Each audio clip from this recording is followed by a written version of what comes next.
Notified area Congress સમિતિના પ્રમુખ જીવનભાઈ સાવલિયા તથા કોંગ્રેસના આગેવાનો દ્વારા આજે નોટિફાઈડ એરિયા અધિકારીશ્રીઓને આવેદનપત્ર પઠવાયું હતું। આવેદનપત્રમાં જણાવ્યું હતું કે ઉપરાંત અભિયાન અંતર્ગત સ્વ અહેમદભાઈ પટેલ અંકલેશ્વર વિસ્તારમાં વિકાસ તેમજ પ્રજાહિતના કાર્યોમાં નોંધપાત્ર યોગદાન આપ્યું હતું। તેમના સેવાભાવ અને કાર્યને સન્માન આપવા માટે જીઆઈડીસી અંકલેશ્વર નોટિફાઈડ વિસ્તારમાં તેમની પ્રતિમા સ્થાપિત કરવામાં આવે, જેથી આવતી પેઢીઓ પર તેમનું યોગદાન યાદ રાખી શકે। આ પ્રસંગે જીવનભાઈ સાવલિયા, અંકલેશ્વર નોટિફાઈડ એરિયા કોંગ્રેસ સમિતિ, શૈલેષ પ્રજાપતિ, મહામંત્રી ભરૂચ જિલ્લા કોંગ્રેસ સમિતિ સંજય સિરાજ, કાર્યકારી પ્રમુખ અંકલેશ્વર તાલુકા કોંગ્રેસ સમિતિ સહિત મનુભાઈ સોલંકી, યોગેશભાઈ જોશી, રામકુબેર પાંડે, અનિલભાઈ નેવે અને ઉપેન્દ્ર ત્રિવેદી હાજર રહ્યા હતા।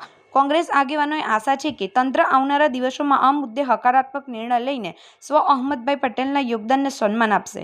રિપોર્ટર હુમેદ સૈયદ, અંકલેશ્વર, ગુજરાત અદ્ભુત ન્યૂઝ ગુજરાતી।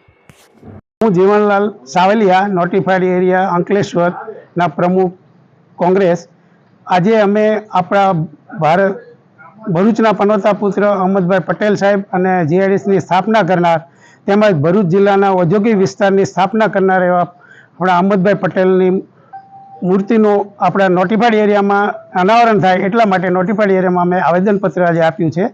એ નિમિત્તે એમણે જે ભારત વર્ષમાં કામ કર્યું છે બધું ઉદ્યોગલક્ષી અને જીઆઈડીસીઓની સ્થાપના થાય, લોકોને સુખાકારી મળે, લોકોને રોજીરોટી મળે એવા એમના કામ છે।